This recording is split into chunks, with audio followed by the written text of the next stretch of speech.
Hi, Hunter Hastings here. It's an exciting time to be an entrepreneurial value creator. As an economic class, we're newly supported by robust infrastructure that somebody else has built. We've got the worldwide internet for communications connections to everywhere in the world. We've got data centers that we can buy by the hour or the minute at marginal cost. We've got AI. We've got pre-built supply chains. We've even got demand creation that's done for us by others. So we can focus on customers, on creating value, and being certain that all the infrastructure is available to support and deliver the value we create. With us today is Neil Twa. He's an expert in this field because he's built many businesses through this process, what he calls almost automated income. Now that's the name of a book, and Neil is in fact offering free copies of this book, which you can access through a link on the valuecreators.com website. But more importantly, he's here today to answer questions. Almost automated income with FBA refers to Fulfillment by Amazon, which is the platform that they've built and on which you can create a multi-million-dollar business. What Neil has for us is a comprehensive blueprint to help you think about and activate this exciting business strategy. So let's welcome Neil. This is the Value Creators Podcast. Value creation is the sole purpose of any business and every business, and for all of us as entrepreneurs. Listen to great value creators as they share their successes, trials, and lessons learned. Join us as we explore how to think as value creators, how to act as value creators, and how to view business through the lens of value creation. Neil, welcome to the Value Creators Podcast. Hey, Hunter. Thanks for having me on here. Well, it's exciting to have you here today. We're very positive about the future opportunity for entrepreneurial businesses. Yes. We think that the way the economy is distributed is going to change in the future. We think now of big business and small business, but coming up, small businesses, so-called small businesses, are going to have access to scale and resources and platforms, as we'll discuss, that has never been the case before. Yeah. I saw a great phrase once on a Substack that somebody wrote that we now download scale from the internet. So We do. That's so true. economies of scale no longer It's a level playing field. Yeah, in many ways. Hopefully it is. Mm.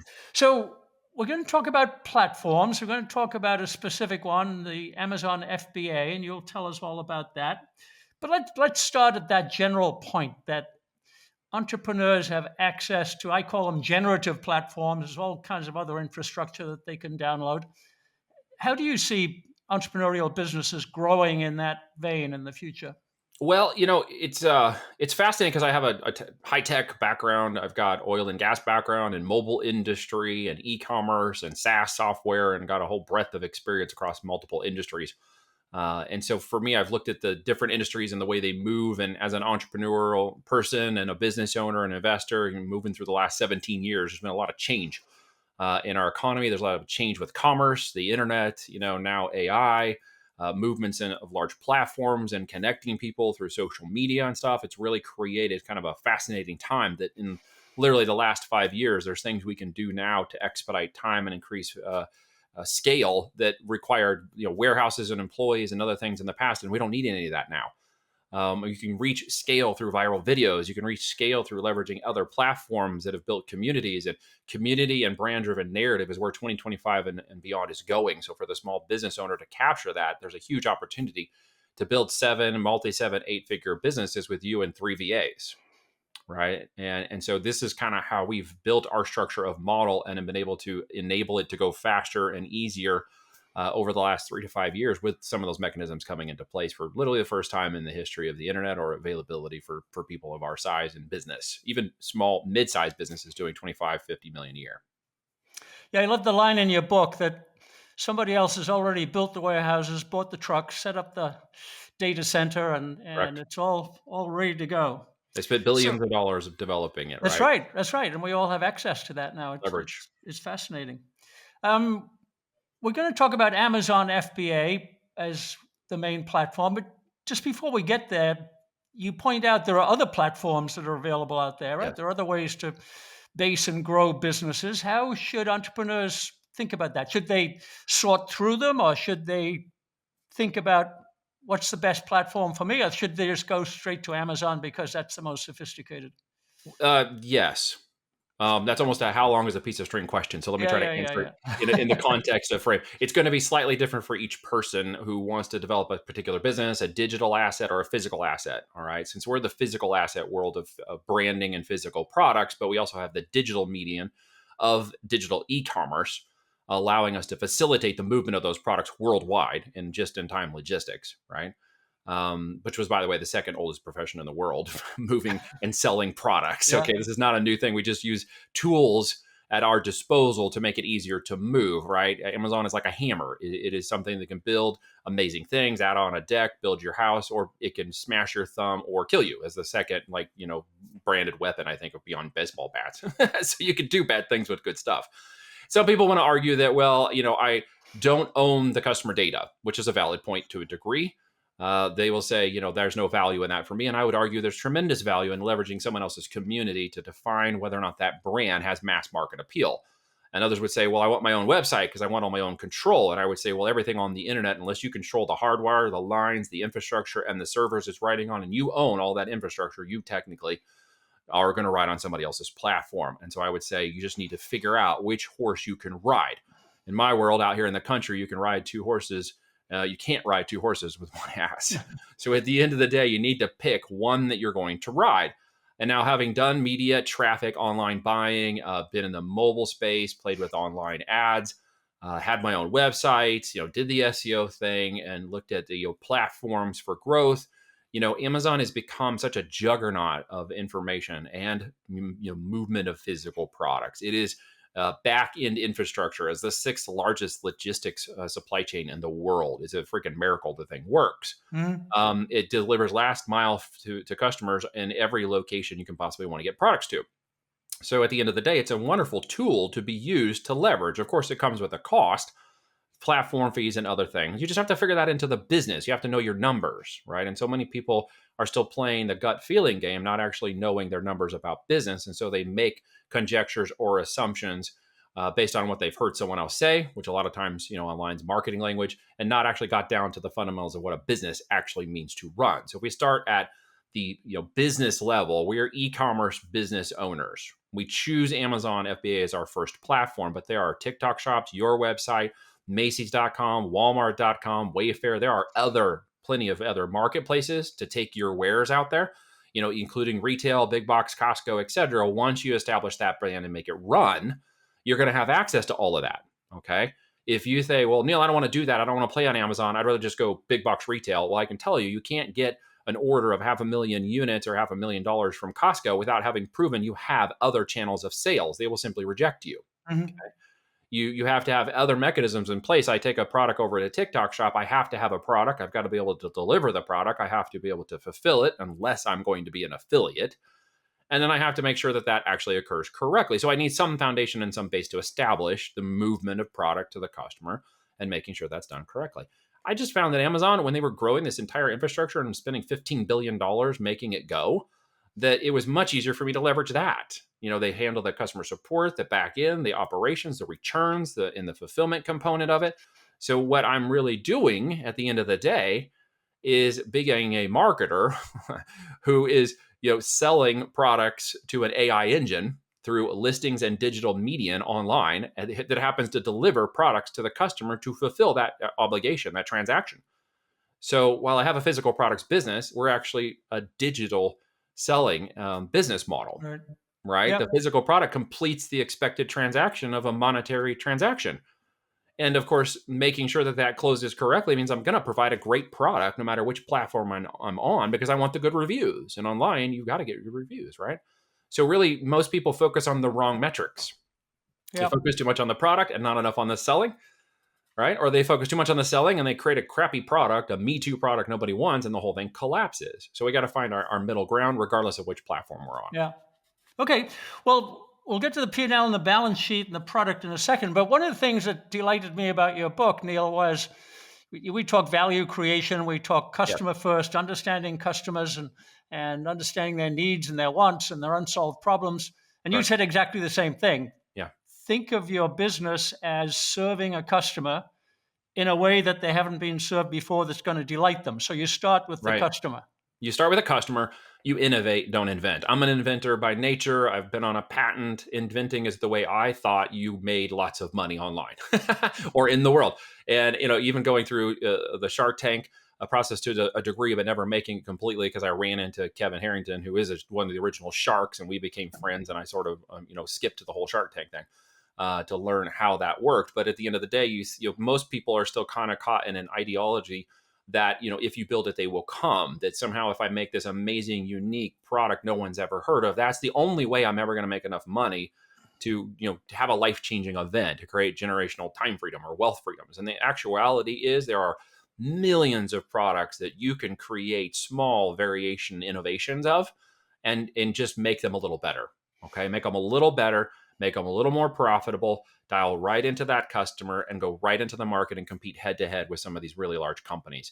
We do it all the time. I've done it for more than a decade, right?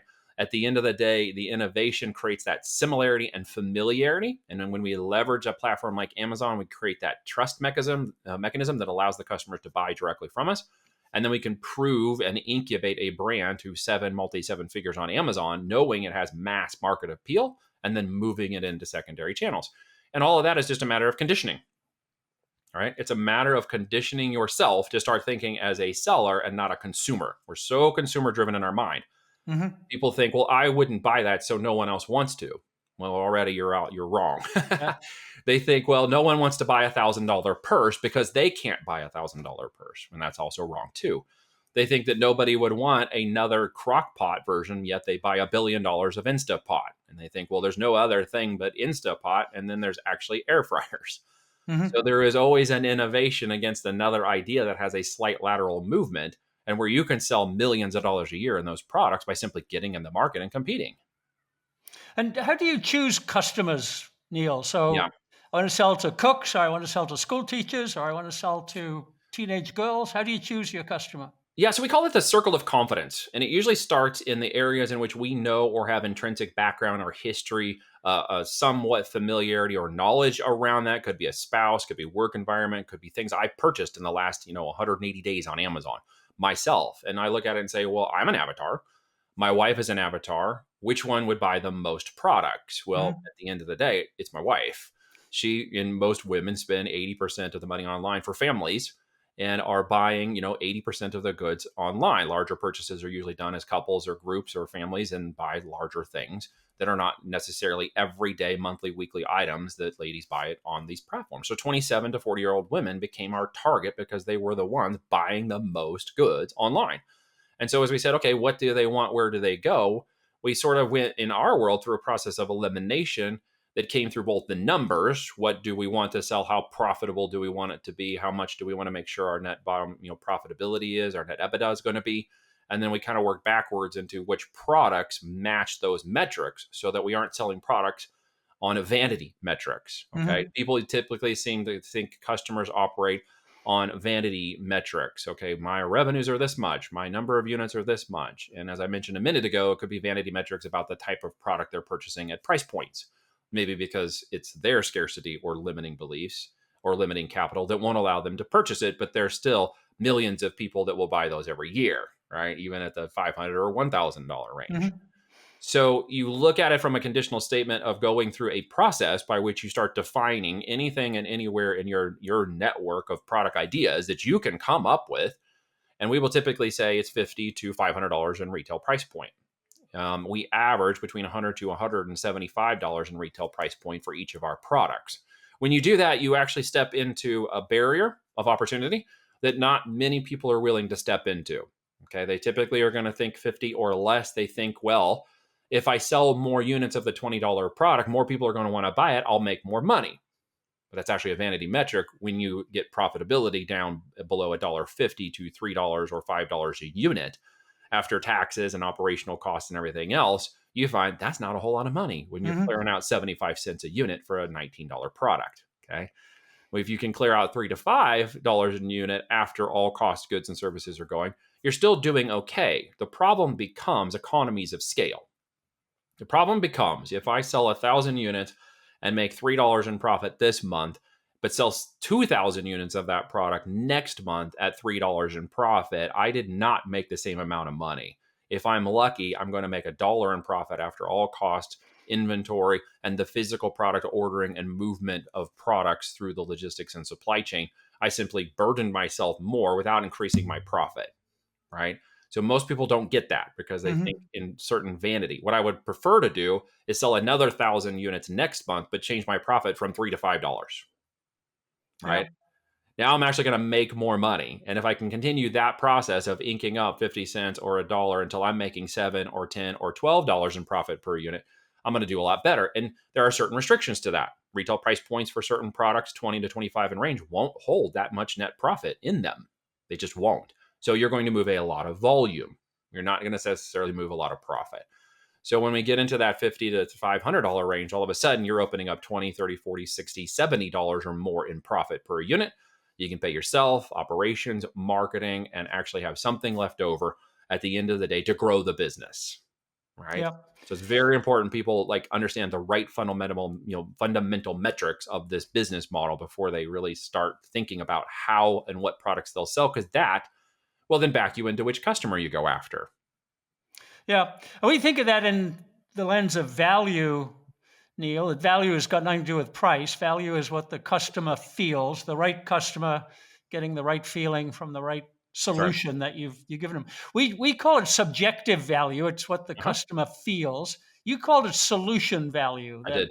you're solving the problem that they have. Is that the same thing? Almost, because really at the end of the day, there's usually 3 questions a buyer has in their mind that they want answered about a specific product. And it's usually, again, a self-centric, focused, solution-oriented problem that says something to the effect of, I want to lose weight, gain weight, run farther, jump higher. I want something safe for a family or a friend. Typically those are the 3 things that are on their mind when they come to buy that product. And my job is not to convince them to buy my product. It's to answer those 3 questions. So in other words, the need for that product now changes its value. The perception changes to, well, it's going to solve my problem, so I'll pay what it's worth. So for example, you go down to a dentist, you've got your teeth hurting, you're going to call a dentist, you pushed it off to the longest, you're in extreme pain in your teeth, right? And you're like, I need this thing fixed. I pushed it to the max. I woke up this morning and my whole head is now hurting and it's throbbing in my ear. I've got to fix this. So you call your dentist and he says, great, I can fix that for you. It takes about an hour. It'll be about $250. And you're like, okay, one more hour of this nonsense, $250. Could you fix this any faster? Is there another solution? They said, sure, for $500, I'll have it fixed in 10 minutes. If you can come down right now, right? I'm going to run down and fix that problem. The value is of the pain relief I'm gaining, not the price point it cost me to get to the solution, right? That's a customer orientation, a psychology of a buyer, as we refer to it, that we're targeting in more of a tier 2 or tier 3 avatar. With that, I need to provide solutions that match up that perceived value in their mind. Okay. One of those things is the price point, the value of that price. You can give something away for free sometimes. Okay. And I saw this an article the other day of this guy who was talking about the perception of value and its perceived value to retail and market, and what is the value of it to a person. In the end, he had tried to give away a couch for free on Facebook Marketplace and no one would take it. And then he turned around and offered it for $350 and had 3 people that wanted to buy it and come pick it up that afternoon. Yeah. I'd be scared of a free couch, I think. Everyone would be scared of a free couch, right? You're like, what's crawling on it? Where has it been? Do I have to use like a UV light on this thing? Because I wouldn't touch this with a 10-foot pole. Exactly. Yeah. But all of a sudden, perception of value changed from the monetary output. And people kind of forget that because they're typically operating in more of their limiting scarcity belief mindset, right? Yep. You got to push out of that mindset and realize there's abundance of any price and product type to meet a specific need, right? One person's 100 is another person's 1,000 is another person's 1 million. And we don't always see that because of the conditions we've been put into, the way we've been trained, our familia status with our family, talking about money or not talking, and in circles that we operate in within our community or friend or peer group. who also can or cannot do those things, and we simply just can't see the way it gets done. We're delighted to announce the Value Creators online course. For entrepreneurs in every kind of business, big, small, or medium, at every stage, in every industry, our course provides the foundations and principles on which to build success. Simple, clear purpose and principles give rise to creativity, innovation, and competitively superior business action. There are 11 foundational principles or mental models that together cohere into the value business model. Principles for value generation, principles for value operations, principles for value finance and accounting, and principles for value sustainability, as well as the new knowledge accumulation you'll need for continuous innovation. These principles are delivered by top business professors from top business schools: Mark Packard, Per Byland, Gordon Miller, David Rapp, and Bart Vanderhagen. You'll find video lessons from them, along with downloadable tools, processes, and other valuable content. Master these lessons, and you'll master the most important skill in business: value creation. Go to thevaluecreators.com and click the course link. So, Neil, can you share with us a specific product from your history or your client's history that is a great illustration of this price, value, choose your product, choose your customer, do an innovation, make it a little bit better? Absolutely. So you've got a crock pot in your house, possibly? Probably. Okay. Or you at least know grandma had a crock pot. That's kind of the old adage, right? Yeah, exactly. And somewhere, once upon a time, in the legend and inner myths of the interweb, or just legend of conversation, somebody's grandma's house burned down because of a crock pot, right? So it's always that fear of safety that if you have a crock pot, it is going to take not only a long time to cook, but there's this safety factor of leaving it on the countertop that it might burn down. Okay. So who played on that objective and who used those three questions and concerns: the safety, the value, and the perception of value, and answered it correctly? Well, it was Instapot. Instapot basically came in and said, well, we're not your grandma's crock pot. We're safer. We have technology that'll make it easier and it'll go faster. You don't have to leave it all day. You can create a hot, warm meal just like grandma made and do it in half the time with all the safety features, and just about anybody could do it, right? And it sold $1 billion a year in sales. Yeah. Right? Wow. Now, the innovation, of those two things is not terribly difficult to see the leap, is it? They put some electronics on it. They changed the value statement. They targeted younger women who were more career oriented, who wanted families and had families and needed to create a hot meal, but didn't want to just, pick a pizza up at the end of the day. They wanted some food and value, and they targeted right into those three problems and solved them with Instapot, and they sold a lot. Who's doing it next? Air fryers. Air fryers is just another lateral innovation on the line of a desktop, cooking counter kitchen top product. Air fryers are obviously not Instapots. They cook a different way, but they cook just as fast and fit the same needs and metrics. Now, we've done the same thing in our products, right? We've done them with ice nugget machines, right? That we've created perceived values of the cleanliness, the way it produces, how quiet it is, because those are the concerns most of people who have like a nugget ice maker that set it on their kitchen countertop have. They're like, well, is it going to stay clean? Is it going to get moldy or dirty? Does it make ice relatively fast? They have these concerns about it, and we answer those concerns, and now we're selling them like crazy. We're selling air mattresses because the concerns were they deflated and they're hard to blow up, and you need a secondary unit to power it up. I don't want to sit there and blow it till I'm, dizzy in the head and unconscious. So we solved those problems with reinforced walls. We created a higher end durability of the material and lined the outer walls with more structure so it would be stronger. And then we put in an automatic pump built into the side that would automatically inflate and keep it inflated overnight. So you are always on a comfortable mattress that doesn't deflate and fall off. So we simply have gone into each of those products and created those opportunities. We've created them with bed sheets, right? That are Egyptian cotton 1200 thread count, where we went and solicited the Egyptian government to get a registration to be approved as an Egyptian approved cotton. And we got the registration and added it in with our trademark. And now we're one of two on Amazon that sells the only Egyptian country certified organic cotton at 1200 thread count. And we're selling the absolute crap out of it. So just some ideas at the end of the day. The thing I want you to understand about those products isn't to focus on the product. It's to realize that once you understand how to answer that customer avatar, once you understand who they are and what they're doing and what they want, you can sell anything to anyone in a box. Yeah. So just to take one of those examples that were fascinating, thank you.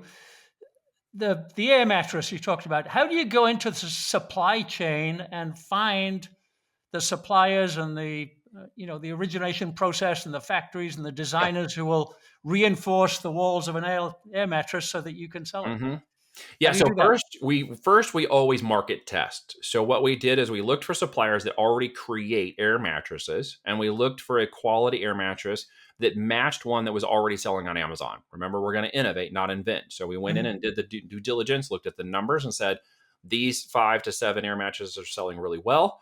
We believe there's a spot for us in that top 5 if we make these 3 changes. But the first thing we're going to do is market test to find out in our brand with our listing, our copy, will the AI engine, okay, love what we've given it? We prime the engine on 100 units, okay, of a product that's very similar to one that's already in the market. We're simply doing a market test, right? Mhm. With 80% confidence, we know it's going to sell well, sell profitably, sell at particular volumes of estimated sales over 12 months, okay? And with an estimated profitability. We call that our Greenlight spreadsheet process, okay? And in that Greenlight or GLS plus process, we know all the metrics of cost, all the metrics of marketing, all the metrics of ordering up to a 40-foot container of the product. And then we project that from the 100 units, if all the stats meet a predicted and expected outcome in 90 days of that test, that we can order 1,000 units after that, okay, with a successful knowledge that the first market test was answered. We know 80% of the confidence. We're simply asking the market for 20% validation. All right. It's in the market, it's selling, and they're telling us, did we perform correctly here? Did we meet your expectations? Did we Mhm. answer your questions? Did all the metrics and conversions come back and say yes? Then we will throw good money after 1,000 units. Okay. And in the 1,000 units, we will innovate. That's when we will make 3 to 4 changes that differentiate that product from the market based on the feedback and the value of that test. We will then make those adjustments to the product. So we found a manufacturer that made a standard air mattress type. We tested the 3 different sizes of a standard queen and king and extra large king. And then we found out we could sell them. All right. So the first test was successful. The metrics worked good. So then we ordered 1,000 units of a manufacturing change where we put 3 or 4 changes in, and we simply asked the manufacturer to make those 3 to 4 changes to the product and to send us the final prototype when they were done with those changes so that we could validate, get our hands on it, and make sure that they did what we asked them to do before they ran the 1,000 unit production. So there are plenty of manufacturers you can find out there from different websites, 1688. You can go to Alibaba. You can start out there if you're new to this. We have Mhm. 12 years of supply chain now. So for us, we've got all kinds of trusted manufacturers all over the globe that we've already purchased from, bought at scale, and can go back to in all of these different areas and look at products very quickly. We've also got long-term trusted sourcing agent relationships. We call them feet on the street in different locations all over the world where they are bilingual and they can literally go to these manufacturers for us now, find out new ones, vet existing ones, do quality control, negotiations, and everything for us there, and then present it back to us and we can make decisions on that data. Yeah, I remember reading that your Greenlight spreadsheet has 25 columns or something. You've got At least a portfolio of these things going it on at all does. times, right? It does. And we do our research through conditional statements and training with virtual assistants. We also have a system called Node Hunter that literally goes out, takes all those data points, and continuously cycles through different categories in what we call nodes on Amazon's big filing system of data. And in it, it's kind of a tree, right? And there is these little leaves that exist inside of Amazon. They're called nodes. And that's where brands actually compete with each other. And so we have this system that goes out and based on our algorithm continuously pulls new products in and research for us, presents those products. We look at the green lights and we determine whether or not it could be a good product to source or take to a vetting process with the manufacturer. Assuming all the numbers and stuff work, we got ourselves a good test product. The other thing that jolted me in your book a little bit, Neil, was you talk a lot about the P&L. We've talked about profit and cost Yeah. management, that kind of thing. Yep. But you're also thinking about the balance sheet. Let's build an asset here that we can Correct. sell. That's good. And you said often the serious money is the exit. Correct. They're building more. You're building an asset, and you borrow from real estate. Okay, you're building an asset. You've got the property. You built the home. It's to spec. It looks great, and you take that and you sell it in the market for hopefully double what you put into it. Like typical real estate is going to say, I can build for 150. I'm going to sell it for 300, 325, whatever comparable I can put in that market. I'm going to flip this house buy for a sale. Very similar concept in business, right? We're going to build up assets, intellectual property, physical product inventory, creating brand and demand for that. And in 3 to 5 years, after we've moved through some growth, hopefully scale through the product, it is an asset that is worth 3 to 10 or 15 times what you put into it. So building with the end in mind is what we call the platinum principle. Yeah. Right? And that is that value of the business is worth more than in the end than at any time during the business building phase. While you can cash flow, which is, sanity. Oh, excuse me. It's like profit is sanity, cash flow is king, and revenue is vanity, right? Yeah. So you can cash flow these, profit, pay yourself, and get them to grow. But then the exit is really where the opportunity lies. There are institutional, corporate suitors, and private investment groups out there everywhere looking to buy businesses right now, willing to pay 3 to 15x for the bottom line. Yeah, we're big believers in brands, and normally you don't think about this kind of selling products on Amazon business as brand building, but the way you guide us in the book is to think about building a brand, so it's got asset value that you can sell at the end. It is not. It is a single channel of sales in a e-commerce business. Mm-hmm. Okay, an Amazon only channel is, in my world, not a business by itself. Okay, it is a sales channel by which you're validating market. From there, move retail, move to other channels, open other distributions, capture more customer information from those additional channels where you get 100% of their data. And it's a very big asset in the business to have a list and a customer list of data and information, and increase the valuation of the company through multiple sales channels. Why I like Amazon? There's 150 to almost 200 million people buying on there. That's almost the entire country of America that has an Amazon account is bought on it.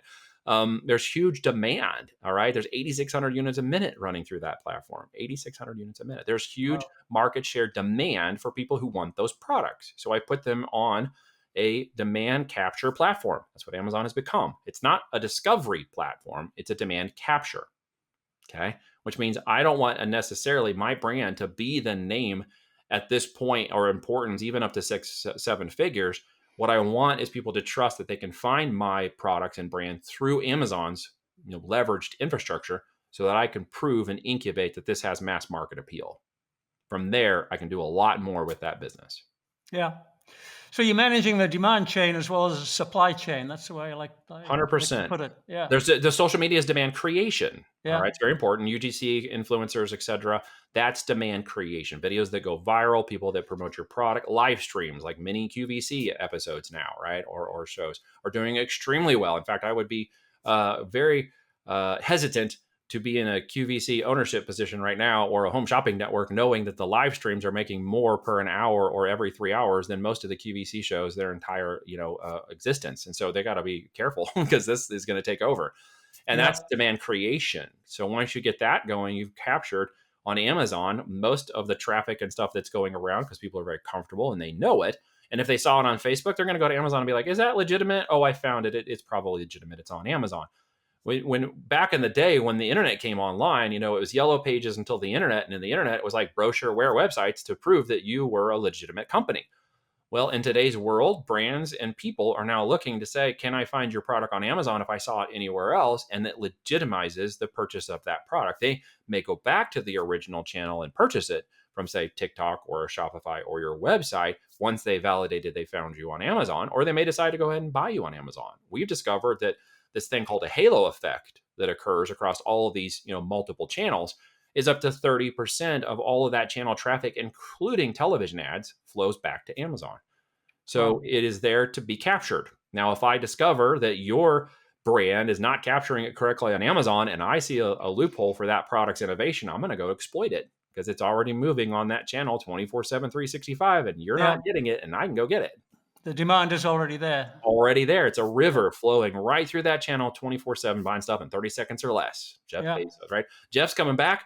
He's going to plug in $80 billion or some ridiculous number into AI for the next year. And this is going to change that even greater as an opportunity for e-commerce buyers and sellers in the next year.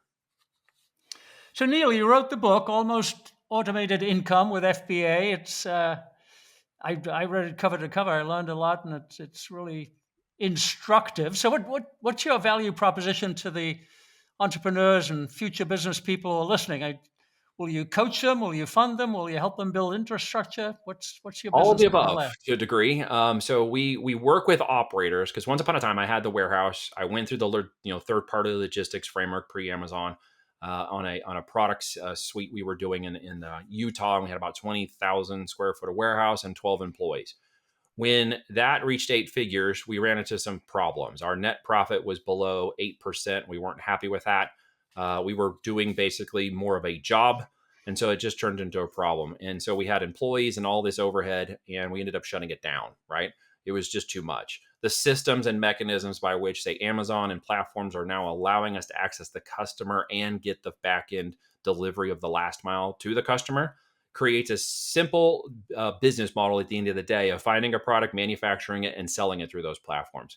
So we have then come to the position where, starting in 2019, we allowed some of those individuals to work with us in a consultative agreement, a one-on-one 12-month engagement to teach them exactly what we were doing in our business model to replicate it. So I was teaching and are teaching entrepreneurs, solopreneurs, business owners how to leverage these channels of access, and then putting them into a CEO operator position.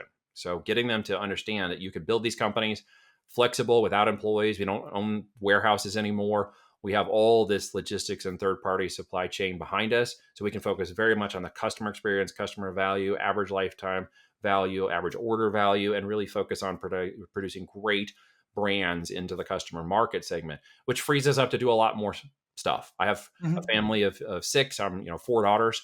I live on 50 acres in the country. I run this off of Starlink. My operations are global. We do 8 figures in business.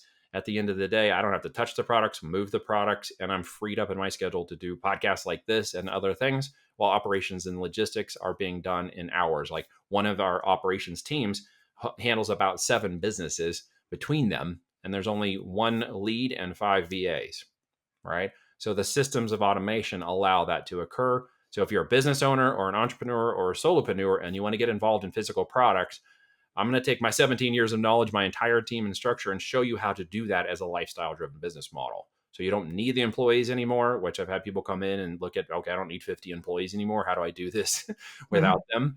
Or I don't want to gain 50 people, or I want out of this corporate job and I want to move it forward. I'm going to teach you how to become a CEO operator. You are more powerful to me than an employee. You become part of my network. And if I can instruct and train you on how to become a good operator, well, we do joint ventures. You mentioned funding and other things. We'll do product partnerships with our clients, right? We will acquire companies. We're under LOI with 2 companies right now to acquire them as a roll-up for this year. Should be about 30 million in sales when we're done. And these 2 companies are going to be operated by people who were trained by me, who are going to get profits from that. And are going to become operators. It is part of a joint venture, a mission, if you will, of a business, to be with this company called Patriot Growth Capital. Okay, Patriot Growth Capital is a veteran-funded, veteran-backed, veteran-operated business that is in the funding space, by which we're in the operations management and oversight space. And as a joint venture, we're acquiring these companies together to allow veterans the ability to have a place to land. Okay, for themselves and their families. They can be trained as operators, grow up. As we acquire the companies, we will train them into the operations and CEO role. At the end of 5 years, they'll be eligible to acquire the company if they choose to acquire it. And will you help them ideate, help people to find the right product, get into the right business, choose the right customers right at the biggest part beginning? of the model. What the heck do I sell? I will show you the products. I will show you the numbers by the products. I will make sure that you launch a good product, know that it's profitable, and then be able to scale it to 1,000 units and beyond. That is an important part of building the house, right? And if we can't teach them to do that correctly, there's no asset at the end to sell. And part of our arrangement with them is what's called first rights of refusal, borrowed from real estate, right? Which is, as we train them and grow them up, we are also the exit. So as they reach $1 million in EBITDA, they become eligible off market for Voltage to take a look at acquiring them through our PGC agreement. So I am both the beginning and the end for people who get started with us. Yeah, it's a great model. And you've created this picture of the platform on top of which is running a network, which you've just described, of the CEO operators and the businesses and the logistics chains and the trading. It's a fascinating picture, and that's the future of the economy. I think it really is. It comes back to, can you build businesses, get people involved, get supply chain involved, provide value to your customers, provide value to the people that work within the business, creating jobs and more jobs through all the different levels of this business model. All right. from the management all the way down the logistics, supply chain, and manufacturing, which I am bullish on the opportunity that much of that is going to come back to the United States in the next 3 to 5 years, okay, Yeah. which I'm extremely happy about, frankly, because that creates more jobs. And as we build more brands and people buy more products, we have more jobs. And so that middle market group is changing within that 20-25 million small businesses into a lot more people like us, where supply chain, AI, and logistics are now blinky lights and dashboards with all this infrastructure behind it to allow us to meet those needs faster and faster. Yeah. And one of the chapter headings in your book is process, process, process. Yeah. And there's a lot of discipline. It's Yeah. I made a note to myself that this is not for the faint-hearted. But so if I want to become a CEO operator in your network and building on your infrastructure, what's that life like? Is that the grind, or is that the 50 acres and the 2 horses? Its goal is to take the 17 years of knowledge I have. My partner has never held a job. I fired the man in 2007 when I left IBM to start my businesses. And so the end is really to get people to do in 3 to 5 years what took us that long to get to. Mhm. Because now we have the time, the supply chain, the process, the people, and the technology. I can move someone through that process like a Daniel Espy or a David LeBlanc in 3 to 5 years into 10 to $20 million a year businesses. Okay. So again, as a country guy, I will tell you, I can lead a horse to water, but I can't make it drink. So at the end of the day, what I'm looking for is people who understand the idea of plans, but they also understand that it's the mission and value you're ultimately after in the end. And you need to stay focused on what that is. If it's more time with your family, more time to do what you want to do and make, wealth and generational wealth freedoms and time freedoms in that, then this is the process by which we're doing it in our community.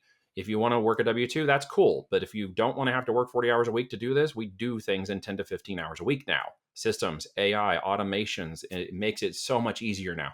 While you have to work actively to get it off the ground and get it into place in the first 12 months, your growth and scale come in years 2, 3, and 4.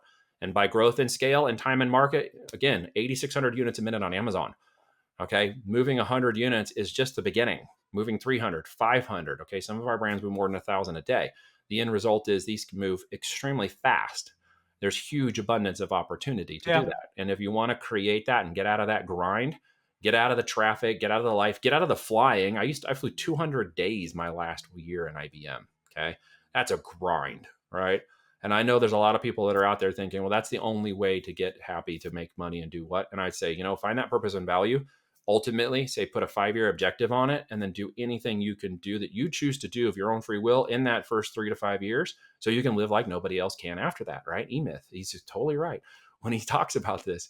It is an important part of understanding, though, the flexibility and agility of an entrepreneur is not a hard and fast plan. It is an understanding of mission and purpose first and value that you bring, so that the profits will come along the way, right? Well, you always joke, if you want to hear God laugh, tell him your plans, right? If you want him rolling over, tell him your expected timeline. Right. Okay. I launched my business in the first year. I could have gone out of business because I not only got married, launched my business, found out we were pregnant with our first child. My wife, who had an RN BSN degree, who was kind of helping prop up what I was getting as severance in that first year from IBM, went on bed rest and had to leave her job. So we went to zero income with a new baby and a new marriage in the first year. And we did something that not everybody is willing to do in the world of entrepreneurial. And this last component you really need to understand. What are you willing to risk to feel the fear and do it anyways? Okay. Yeah. We sold the home we built that we planned to live in, right? We sold the cars. We recouped capital and we went for longevity. We went for a mission. The mission was to never leave my children again. The mission was we don't do things without a family. The mission was we stay together. Okay. And that became the way we operated as a unit. And I've been there for all of their births. I've traveled 3 times away from them in 17 years. And every time we've gone, we've always gone as a family. Right. So at the end, that's my mission. I will never regret ever taking the risk to do that. Yeah, well, I love that. And I do believe that entrepreneurship has meaning and purpose, and it brings value to other people. And that's a noble way to live your life. And yeah, you got to have all the infrastructure, all the process, all the method, all the guts that you talk about. But it's a noble way to make a living. Well, and at the end, walk the walk and talk the talk. I want my daughters to see what I'm doing so they can Yep. see the opportunity for themselves. If I'm not living it, but just telling them about it, are they really going to get it? No. But if I'm living it and showing them, are they going to actually follow it? Yes. My 16-year-old published her first book at 15, okay, and has become a best-selling author. So now she's moving on to publishing additional books and working through the process of building up her business. Yeah. And she would not have done that if I didn't spend the time, energy, attention, and money to help her learn it, right? And I couldn't walk it right if I wasn't doing it in front of her. That's beautiful. Well, Neil, we mentioned at the beginning that you're offering 10 free copies of your book. We articulated that link so people can go there. Almost Automated Income with FBA. How else should people knock on your door and come and find you and ask for the help you're offering? Well, at the end of the day, here's the thing, right? Your opportunity begins at the end of your excuses. So if you think it's not for you, if you think you can't do it, I've got 19-year-old high school dropouts and 76-year-old grandmas who did it. At the end of the day, you need to learn. So go and read the book if you're a reader. Go on to the website, voltagedm.com. Check out the free trainings. Check out the presentation workshop. Check out the live virtual summits we have. And find out if it's something you can understand, because you could do it if you apply yourself. Now, here's the thing at the end of the day, right?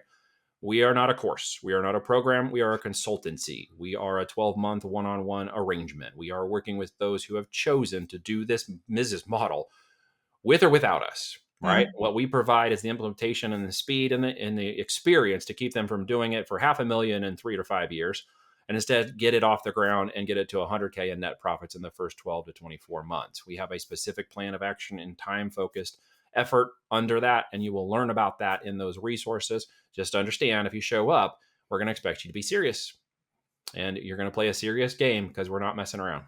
Yeah. Good.